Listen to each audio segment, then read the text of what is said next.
All right, I am standing in our auditorium for our largest campus. This seats about 700 people, maybe 800 if we really cram them in. And I just wanted to briefly talk about how we will be treating in here. So when we treat a room acoustically, I'm focused on looking for walls that are parallel to each other. So the walls on either side of the room are parallel to each other. That creates the possibility of a kind of a bounce back echo that makes that a top priority. So I'm going to start on a wall right about head high with my acoustic treatment panels because people absorb sound pretty well.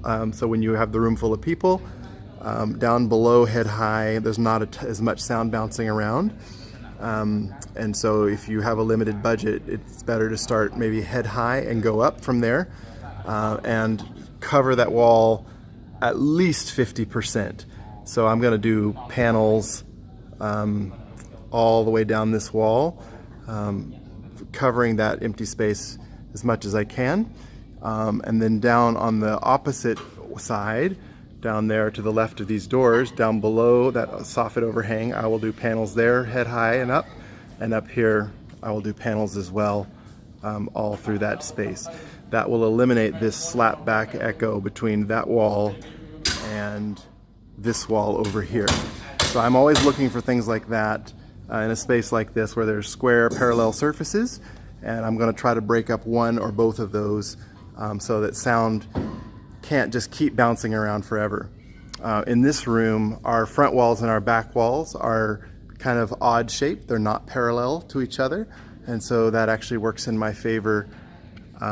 And I don't have as much of an echo problem in this room because of the way these front walls are at a slight angle going this way and then going that way on either side of the stage, and the back wall is wildly irregular. It turns following the edge of the property.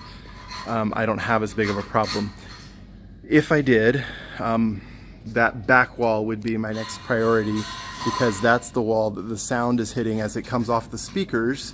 It's going to travel straight back, and it's going to hit that back wall, bounce back into the room, and people are going to be getting sound coming from the front and from behind them.